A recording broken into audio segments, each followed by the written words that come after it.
जैन, दिनेश जैन, रेखा जैन, दिवेश जैन, दिशा जैन गंगवाल परिवार, प्रवासी मुंबई, निवासी ब्यावर।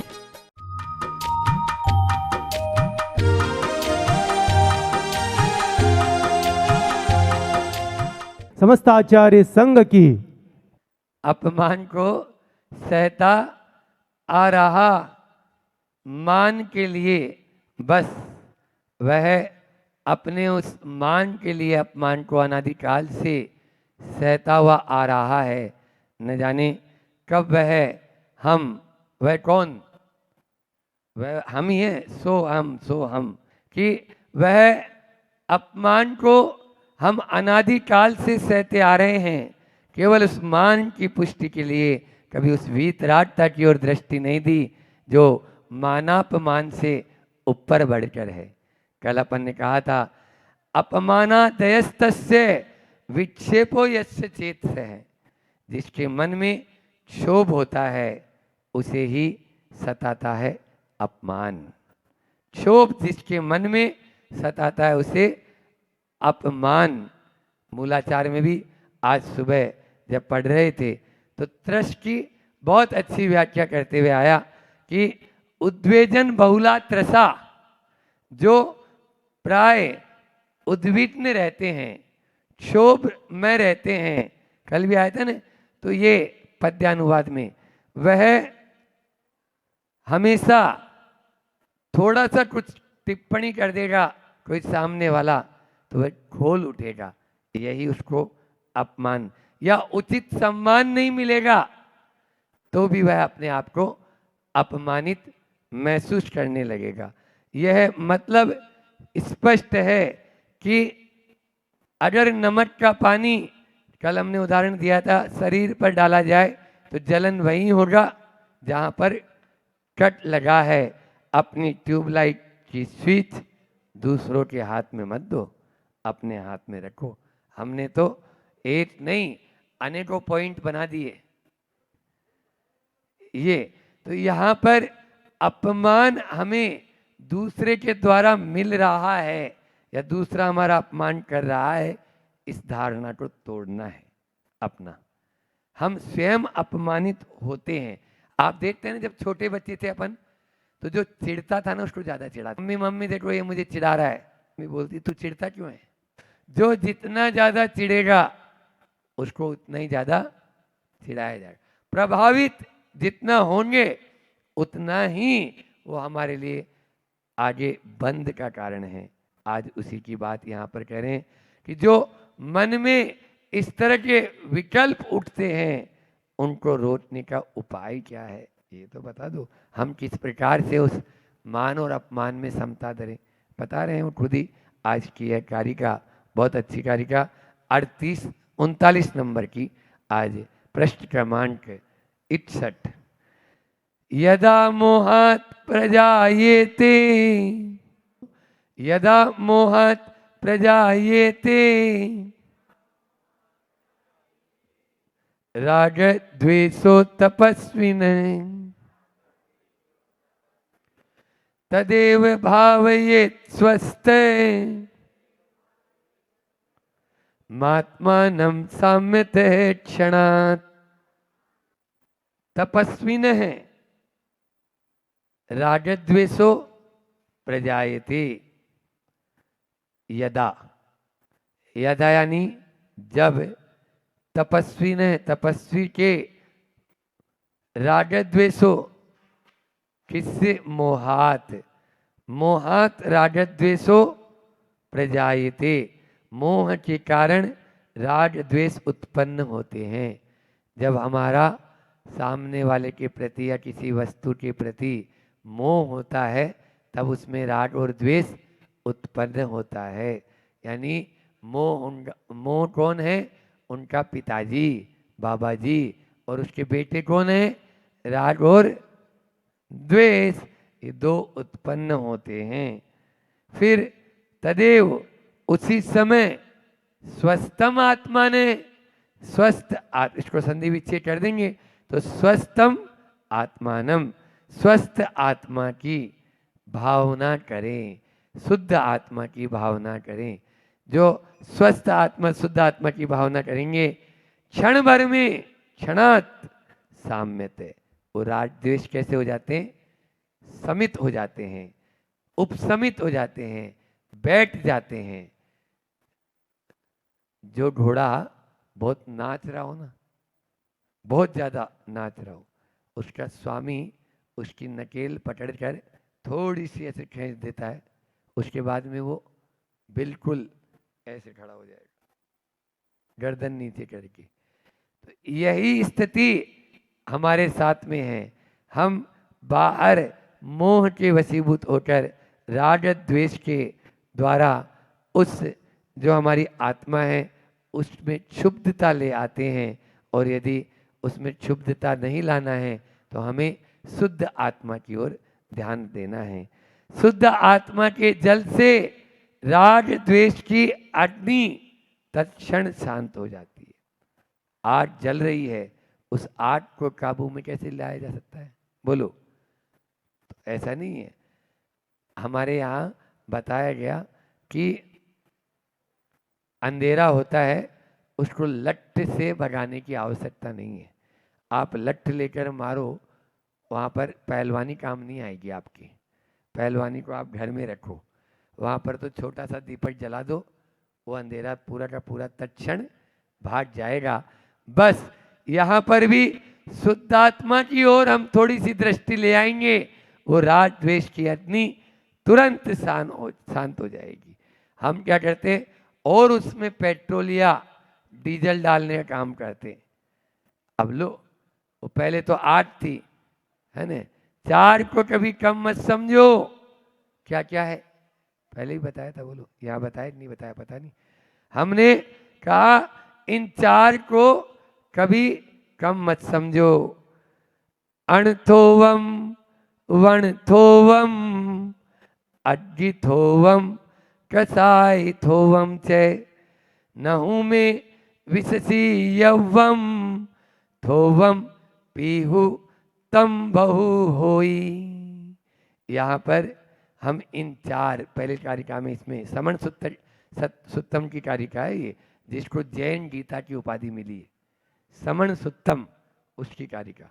तो यह है इस कारिका में बहुत अच्छा। अण अणि ऋण, ऋण को थोवम कम मत समझो। वण थोवम घाव को वृण, घाव को कम मत समझो।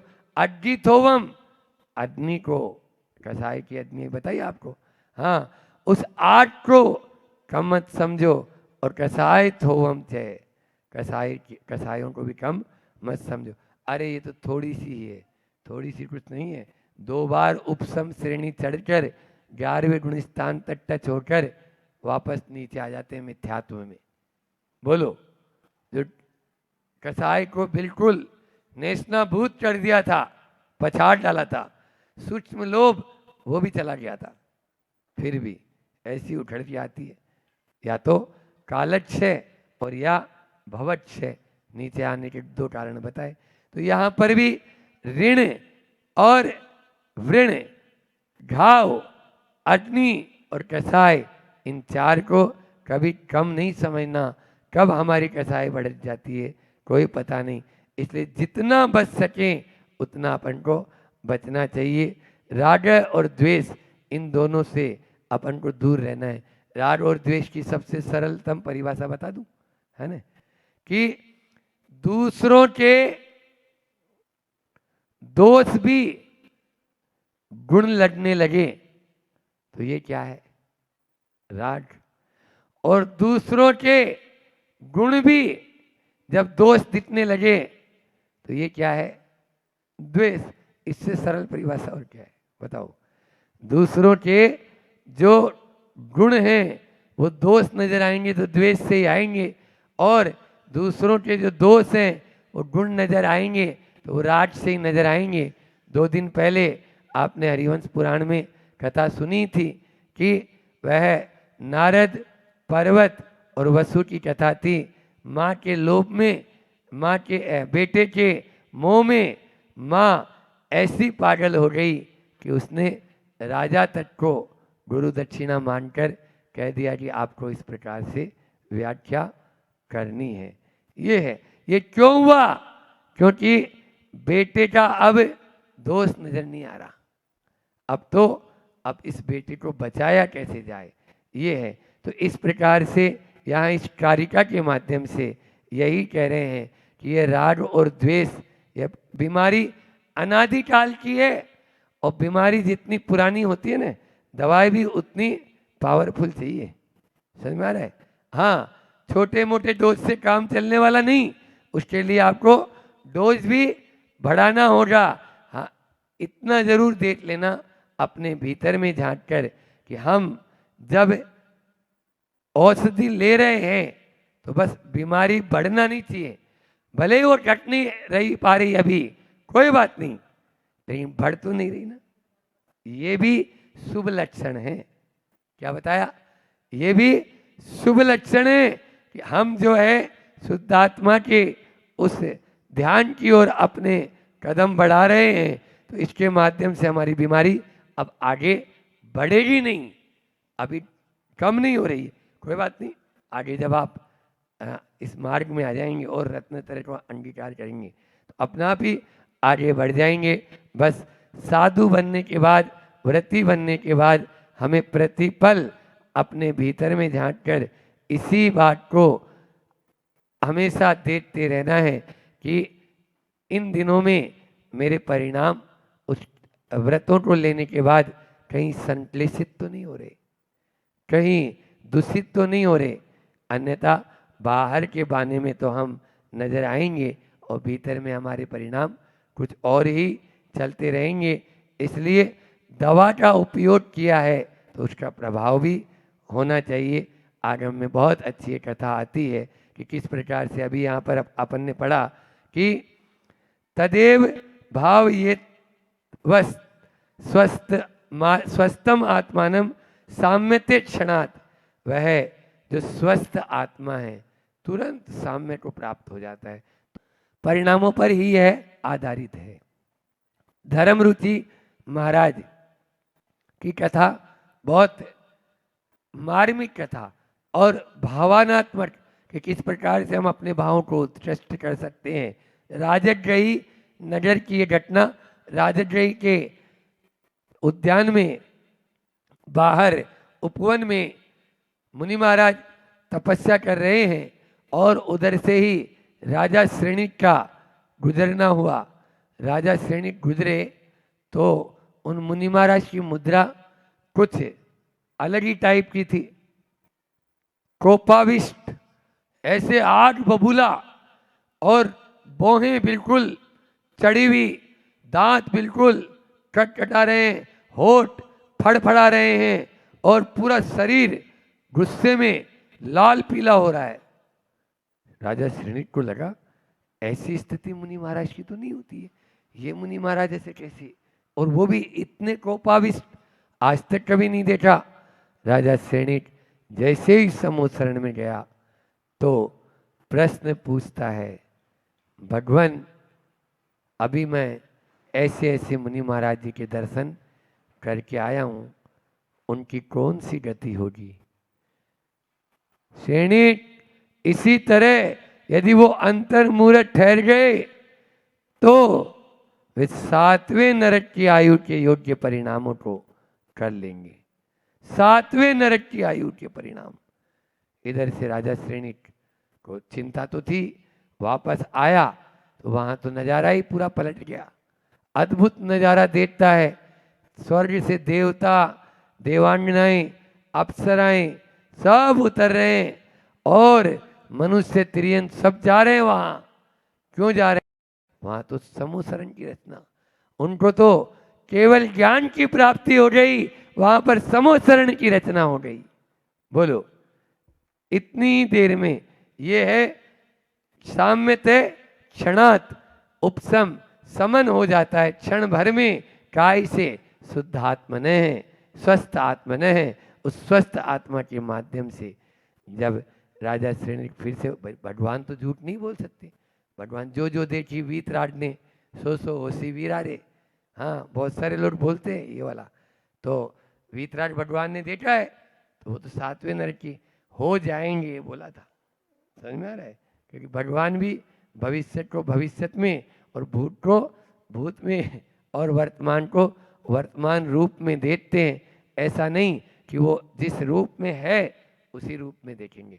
तो यहाँ पर वे आए और प्रश्न किया, भगवान ऐसा क्यों हुआ, वहाँ का नज़ारा ही बदल गया। तब उपदेश में बताया गया कि सुनो, वे जो मुनिराज थे पूर्व में बहुत बड़े राजा थे और उनके सेनापति ने उनका पूरा राज्य हड़प लिया था, और जब उधर से जा रहे थे तो पीछे जो सैनिक लोग थे आपस में बातें कर रहे थे, देखो ले लिया, हाथ पे हाथ धर के बैठा है निठल्ले की तरफ, और इनकी पत्नी और इनका बेटा दर दर के भिखारी बने हैं, जिनको इनके सेनापति ने ही राज्य हड़प कर बाहर निकाल दिया। अभी देखता हूँ ये कानों में जब ये शब्द गए तो उन मुनि महाराज जी को आया गुस्सा, देखता हूँ वो सेनापति इतनी मजाल कैसे, जो मेरा राज्य हड़प सकता है, मेरी पत्नी को बाहर निकाल सकता है, मेरे पुत्र को यानी बाहर देश से बाहर कर सकता है। अभी देखता हूँ। अब उनकी एक आदत थी, गुस्से में एक हाथ यहाँ ले जाते थे और एक हाथ यहाँ कटार को निकालने के लिए नीचे और एक हाथ मुकुट पे। अब जब दोनों हाथ ऐसे लेके गए, मुकुट को संभालना और इधर से तलवार को निकालना। अब तलवार कहाँ से, नंग धड़न जो मुनि महाराज जी है उनके पास क्या तलवार मिलेगी। वो अपने आप को देख, अरे मैं तो मुनि हूँ, मैं शुद्ध आत्मस्वरूप हूँ, किसका राजा, कौन सा राजा, कौन सा राज्य, किसकी पत्नी, कौन सा बेटा। इस प्रकार से वे अपनी निंदा और ग्रह करने लगे। मैंने क्या परिणाम कर लिए, मैं तो मुनि महाराज हूँ जो शुद्ध आत्मस्वरूप हूँ, और अपनी निंदा ग्रह करके हाथ पे हाथ धर के जैसे ही वो बैठते हैं उनको ऐसा आत्म ध्यान लगते हैं कि केवल ज्ञान की प्राप्ति हो जाती है, वो केवल ज्ञान को प्राप्त कर लेते हैं। ये है। तो यहाँ पर ऐसा मत समझो अनादि काल से पाप को बांधे हो तो काटने के लिए भी अनादि काल चाहिए। ये भी यहाँ पर प्रतिभाषित हो रहा है, समझ में आ रहे। क्षणात साम्यत है, क्षणात साम्यत, इस बात को गांठ बांध लो। बस वो ही कर सकता है जो क्षत्रिय होता है। यहाँ तो या तो इस पार या उस पार, बोलो कहाँ सातवें नरक और कहाँ पर यह है केवल ज्ञान की प्राप्ति। बहुत यानी जो है ना, बिना लाइटर और बिना माचिस के भी खूब जलता रहता है, बिना लाइटर और बिना माचिस के भी द्वेष की आग में खूब जलता रहता है। बस शुद्धात्मा का थोड़ा सा पानी फेंक दो उस पर, वह आग शांत हो जाएगी। वह तभी होगी। चार शब्द हैं, राग, आग, जाग और त्याग। समझ में आ रहा है ने, कल भी बताया था। तो राग को त्यागना है, आग तभी बुझ पाएगी जब राग को हम अपने भीतर से निकालेंगे, और ये तभी निकलेंगे जब मौनी कर्म को हम धीरे धीरे ही सही उसको कंट्रोल करेंगे। जागने पर होगा, और त्याग के मार्ग में भी धीरे धीरे जितना जितना अपनी कैपेसिटी है आगे बढ़ते जाएं। आचार्य श्री जी ने हाइकू भी बड़ा गजब कर दिया है कि द्वेष से राग, द्वेष से राग विषैला होता जैसे सूल से फूल। समझ में आ रहा है। राग बहुत विषैला होता है जैसे सूल। कांटा कितनी देर रखते हो, फूल कितनी देर रखते हो। महाराज फूल तो बस फूल से तो हटने का मन ही नहीं करता है, और कांटा तुरंत निकाल के फेंक देते हैं हम तो बस सूल तो फिर भी थोड़ी देर ही कष्ट देता है, वो फूल ज़्यादा कष्ट दे रहा है। राग से ज़्यादा द्वेष जो है, द्वेष से राग ज़्यादा विषैला होता है, उससे बचना है। इसका पद्यानुवाद लेते हैं, समय भी आप लोगों का पूरा हो रहा है। अज्ञान का प्रबल कारण पाजिने से हो जाए तो यदि यति यदारति राग द्वेषे भावे उसी समय स्त्रिय विशुद्ध तत्व तो राग द्वेष मिटते मिटता ममत्वे। बस उस विशुद्ध तत्व को अपन प्राप्त करेंगे। इसका अर्थ अल्प समय बचा है, इसलिए अर्थ अपन और कल अच्छे से स्पष्ट कर लेंगे। इतना ही रखते हैं। बोलिए अहिंसा परमो धर्म की, आचार्य गुरुवर विद्या सागरती महामुनिराज की। आप अपेक्षा तो रख रहे हो, लेकिन आपने दिया कितना? आप अगर उसकी सर्चिंग करोगे तो आपको लगेगा हाँ मैंने दिया इतना नहीं है, लेकिन मेरी अपेक्षा बहुत है। अपेक्षा आपने बहुत ज़्यादा रख रखी हैगी। ध्यान रखना, जंग लगा लोहा चुंबक अपनी ओर नहीं खींचता। खींचता है क्या? जहाँ जंग लगा लोहा है वो चुंबक अपनी ओर नहीं खींचता। उसी प्रकार मन के अंदर अभिमान की अगर जंग लगी है तो संसारी प्राणी को आप अपनी ओर नहीं खींच सकते।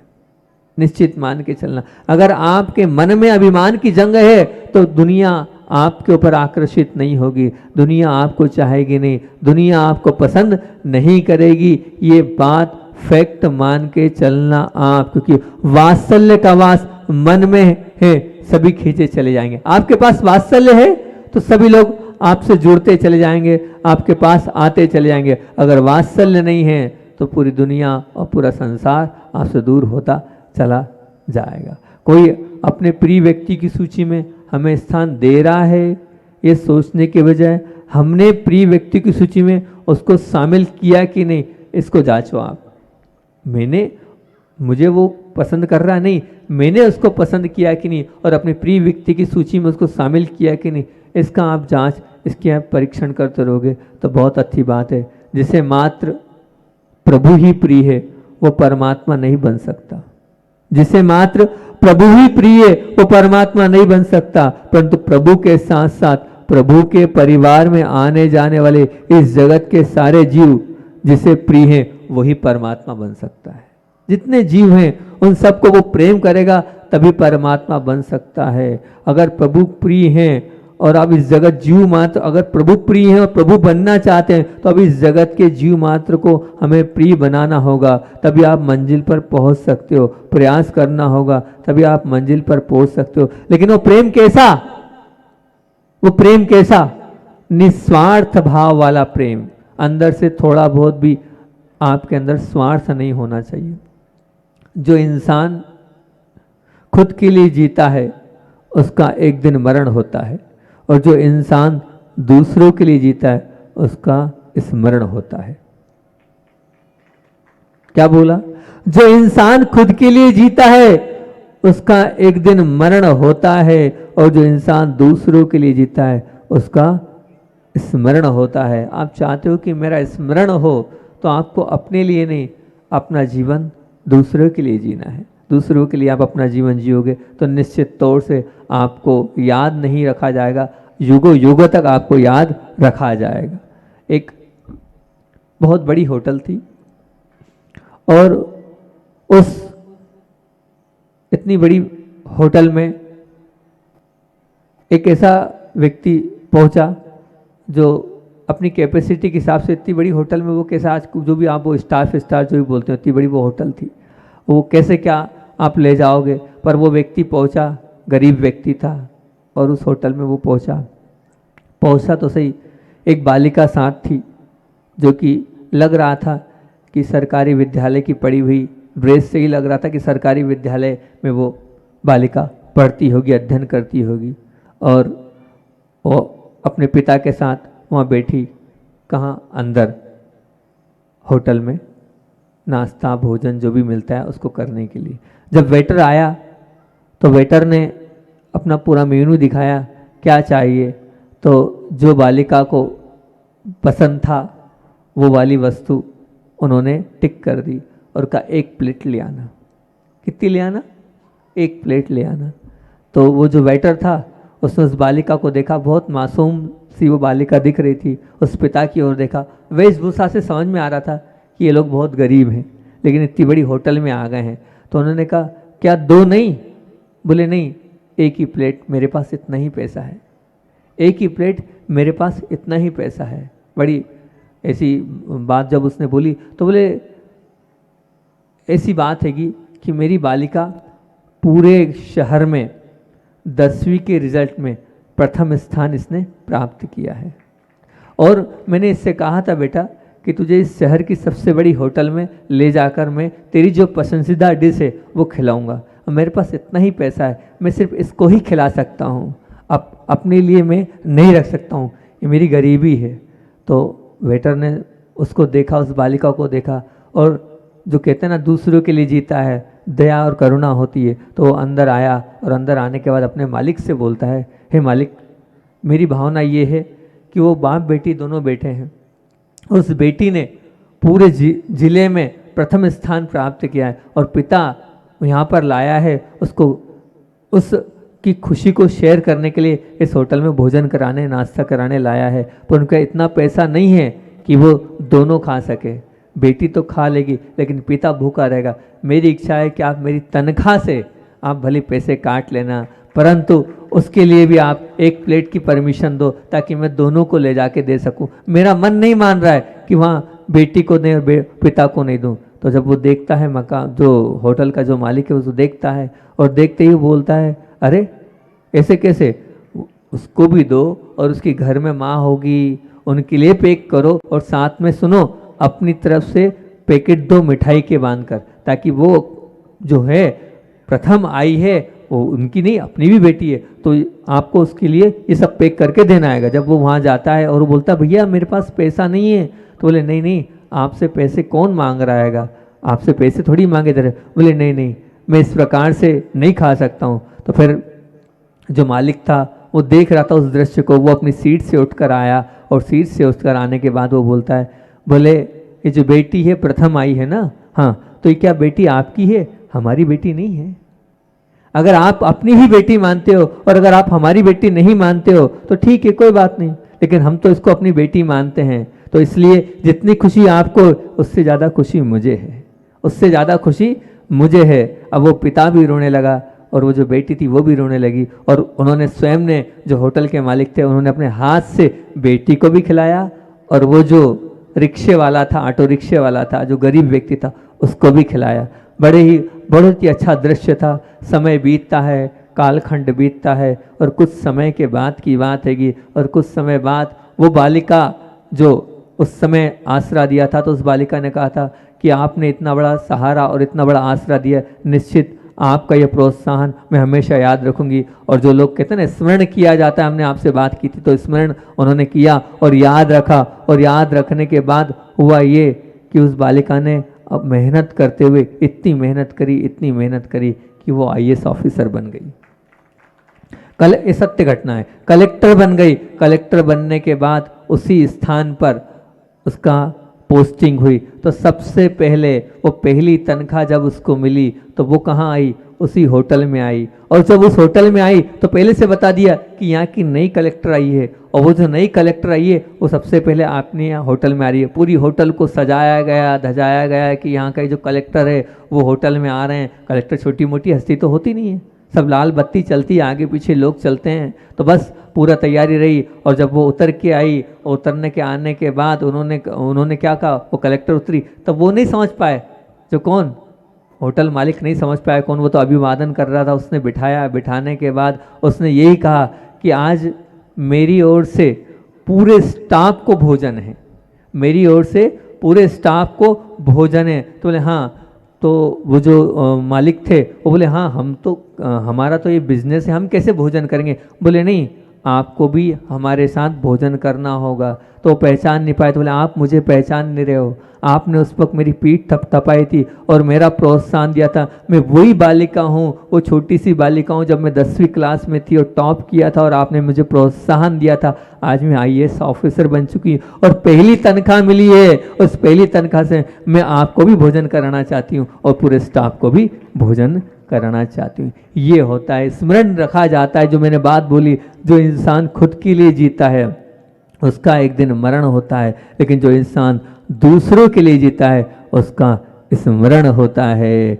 आप स्मरण कराना चाहते हो तो हमेशा दूसरों के लिए जियो। दूसरों के लिए जियोगे तो निश्चित तौर से आपको याद रखा जाएगा, आपको हमेशा बुलाया जाएगा और आपको हृदय में बिठाया जाएगा। कभी अपने जीवन में ऐसा कभी कोई कार्य किया? कभी दूसरों को आपने देखकर ऐसा लगा कि उसके आंसू पोंछूं, उसके दुख को अपना दुख मानूं, उसके कष्ट को अपना कष्ट मानूं। ये है दूसरों के लिए जीवन जीना। सुख तो देना है, अपने आप को नहीं, दूसरों को सुख देना है। जिन्होंने दूसरों को सुख दिया है, जिन्होंने दूसरों के लिए जीवन जिया है, वो निश्चित मान के चलना, वो अपने जीवन को उन्होंने ऊपर उठाया है। और तीसरा समय है, तीसरा है अध्यात्म जगत में अगर प्रवेश करना है तो वो किस क्षण, किस स्थान, किस सहयोग में आपको साधना में आगे बढ़ना है, समाधि कायम करना है, तो उसके लिए आपको क्या होना पड़ेगा? हमेशा आपको गतिशील बनना होगा, हमेशा आपको जागृत बनना होगा, सक्रिय बनना होगा, तभी आप अध्यात्म जगत और धर्म के जगत में प्रवेश कर सकते हो, अन्यथा प्रवेश नहीं कर सकते हो। जैसे क्रिकेट मैच में वो जो बैट्समैन है ना, वो बिल्कुल टकटकी लगा के देखता है कौन सी बॉल कब आ रही, कैसी आ रही है, उसको एक एक क्षण सजगता के साथ उसका रहता है, सचेतन के साथ उसका रहता है। नहीं, अगर थोड़ा सा चूक गया तो गया, काम से गया, मैं क्या हो जाएगा कोई भरोसा नहीं। जिस प्रकार से वो पूरी सजगता उसके पास रहती है,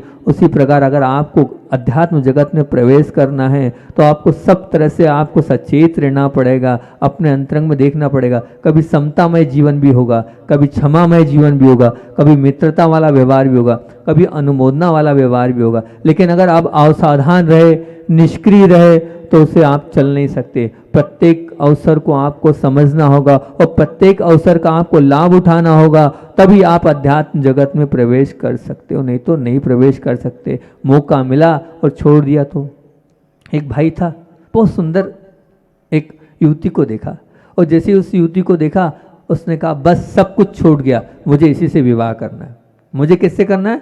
इसी से विवाह करना है। एक पागल जैसा बन गया, जुनून बना लिया, सब कुछ भूल गया। होता ऐसा ही है, सब भूल गया वो। फिर पता किया किसकी लड़की है, वो पूछा, बोले ये तो यहाँ के जो है सबसे बड़े पहलवान की लड़की है, बहुत टेढ़ी खीर है। फिर भी वो निवेदन करने पहुँचा। जब निवेदन करने पहुँचा तो उसने मूछ पे हाथ रखते बोला, मेरी बेटी से शादी करना है। मर्द कर सकता है, पहलवान कर सकता है, मेरी बेटी से शादी। बोले मैं तैयार हूँ, परीक्षा देना पड़ेगी। हाँ तैयार हूँ। बोले मेरे 3 बैल हैं, ये 3 बैल हैं, इन 3 बैल में से किसी भी एक बैल की पूंछ पकड़ लेना तो मैं जो है विवाह कर दूंगा। अब सबसे पहला जो है वो बैल निकला, खूंखार था, बिल्कुल इतना हट्टा कट्टा था, उसको देखते ही जो है वो घबरा गया। उसने कहा अभी 2 और है, चिंता की कोई बात नहीं। फिर दूसरा निकला, वो सींग इतने बड़े बड़े थे, उसकी तेज रफ्तार थी। उसने कहा नहीं भैया ये तो ले जाएगा, अभी तो और एक और बचा है, तीसरे पे अपन कर लेंगे, कोई दिक्कत नहीं। अब तीसरा आया, वो धीरे धीरे आ रहा था, वो शांत था। उन्होंने का काम बन गया, शादी तो हो गई, इसकी पूंछ पकड़ लूंगा। अब वो तीसरे पूंछ पकड़ने गया तो उसकी पूंछ ही नहीं थी,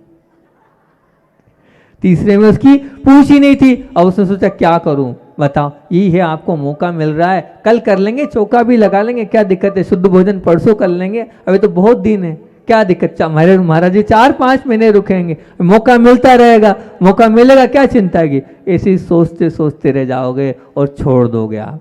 जैसे वो छूट गया बेचारा, अभी दूसरा बेल है, तीसरा बेल है, और 1 महीना 2 महीना पूरा निकल जाएगा और आप कुछ नहीं कर पाओगे। विचार करना अगर करना हो तो, क्योंकि अगर आपको बढ़ना है तो आपको विचार नहीं करना है, आप बिल्कुल आत्महित चाहते हो तो आत्महित के लिए कमाई का मौका मिला है, आप जागृत हो और अब चुनौती को स्वीकार करो और करते चलो, तभी हो पाएगा। जो साधक प्राप्त अवसर को छोड़कर अन्य अवसर की प्रतीक्षा में रहता है तो वह हानि कर लेता है। ध्यान रखना, भूतकाल को याद करके अगर आप वर्तमान को सुधार सकते हो तो बहुत अच्छी बात है। भूतकाल में हमने कितना पाप किया है, अब वर्तमान में मौका मिल रहा है, उसके बाद भी हम नहीं सुधरेंगे तो क्या होगा। एक बात ध्यान रखना, निर्मल मन और रिक्त मन कभी समर्थ संकल्प नहीं कर सकते।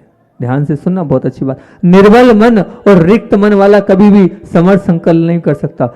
समर्थ संकल्पों के अभाव से ना साधना के मार्ग पर दौड़ लगाई जा सकती है और ना ही समाधि और समता को कायम रखा जा सकता है। निर्मल मन किसे कहते हैं? मैं बार बार इसकी एक ही परिभाषा बोलता हूँ, फिक्स है मेरी ये परिभाषा। निर्मल मन, होगा तो करूँगा, ये आप लोगों की धारणा बनी हुई, होगा तो करूँगा, ये वृत्ति निर्मल मन वाली होती है, फिक्स है मेरा ये। और रिक्त मन, मैं कुछ कर ही नहीं पाऊँगा, मेरे से होता ही नहीं है, मैं क्या करूँ, मुझसे मैं कर ही नहीं पाऊंगा, करने का प्रयास तो करता हूँ, लेकिन है ही नहीं मेरी कैपेसिटी। ये है रिक्त मन, ये आपका रिक्त मन है। ना निर्बल मन रखो, ना रिक्त मन रखो, क्योंकि अगर आध्यात्मिक और धर्म के मार्ग में बढ़ना है तो ध्यान रखना, मुलायम रेत का मार्ग नहीं, ये दुर्गम और पथरीला मार्ग है, इस पर कष्ट तो उठाना पड़ेगा। शांत नदी में तैरना नहीं है, बल्कि तूफानी सागर में तैरना होता है धर्म जगत में प्रवेश करने के लिए। छोटी सी टेकरी नहीं है, अभी तो क्या है, हिमालय पर चढ़ना होता है, मेहनत तो करनी पड़ेगी। इस मार्ग पर टूटे मन वालों का तो काम ही नहीं है,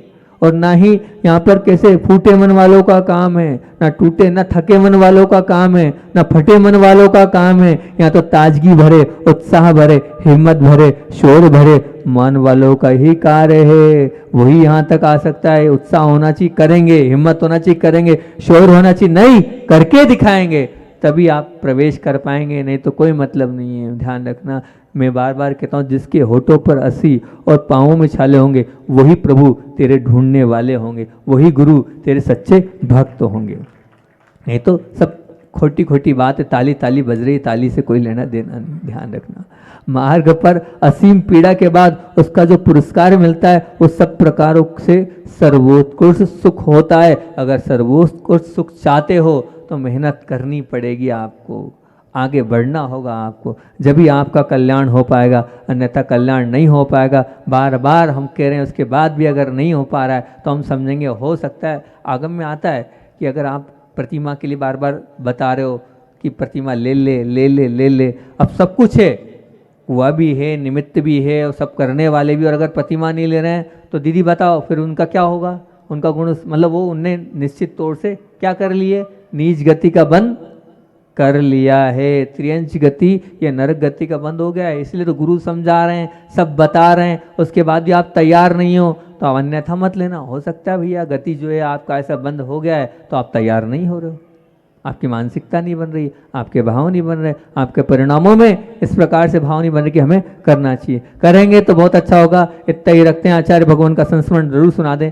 रामटेक की बात चल रही थी, रामटेक में एक बार की घटना बताता हूँ कि कैसा कैसा हो जाता है और किस प्रकार की घटनाएं हो जाती है। आचार्य श्री प्रतिदिन भक्ति की बात सोच जाते थे तो आगे आगे आचार्य श्री जी आशीर्वाद देते, उसके पहले ही हमारे बड़े 3 महाराज जी थे वो पहले निकल जाते थे। पूज्य बड़े जो अभी निरापक श्रवण समय सागर जी, उत्तम सागर जी, चिन्मय सागर जी, उन तीनों की समय वो आगे आगे पहले निकल जाते थे और फिर बाद में आचार्य श्री जी जाते थे। तो अब आचार्य श्री जी बाद में निकले, हुआ ये आगे एक उपसर्ग हो गया, मधुमक्खियों ने कोई ने कुछ किया होगा और पूरी मधुमक्खियाँ तीनों महाराजों पर झूम गई और इस प्रकार से झूम गई कि ऊपर से लेके नीचे तक वो मधुमक्खियों का उपसर्ग हो गया। उधर पीछे आचार्य श्री जी आ रहे थे, जब आते आते आते वो पूरी मधुमक्खियाँ आचार्य श्री के आते आते वो पूरी मधुमक्खियाँ तो चली गई, लेकिन स्थिति खराब हुई। आचार्य श्री ने उस वक्त उनको वहाँ से भेजा कि आप इनको वापस से संत भवन ले जाओ। फिर आचार्य श्री जी आए और आचार्य श्री जी का उस वक्त का जो दृश्य था वो लोगों ने बताया कि इतने वात्सल्य के साथ अपने हाथ से एक एक कांटे पूज्य उत्तम सागर जी और चिन्मय सागर जी के निकाले और इस प्रकार से उन्होंने अपने हाथ से घी और चंदन लगाया और उनको इस प्रकार से कहा सब अच्छा हो जाएगा, चिंता नहीं करो। पूरा शरीर बड़े महाराज जी का सूज चुका था, उल्टी हो रही थी, फिर भी पूरे अच्छे से उन्होंने उनकी वैयावृत्ति करी और उनको पूरा संबोधन दिया और एक ही बात बोली कि आपने बहुत बड़ा उपसर्ग विजय किया है, ये समता का समय है, अपने परिणामों को खराब मत करना, आकुल व्याकुल मत होना, यही समय है हमारे परिणामों को संभालने का और अपने परिणामों को निर्मल रखने का। ऐसा वैराग्य में उपदेश दिया और इस प्रकार से उनको संबोधन करके उनको परिणामों को संभाला। ऐसे आचार्य श्री जी हमारे हमेशा इस प्रकार से निर्मलता और हमारी बनी रहे, परिणामों में दृढ़ता बनी रहे, ऐसे उपदेश समय समय पर देते रहते हैं। बोलिए आचार्य भगवान विद्यासागर जी महामुनि राज की।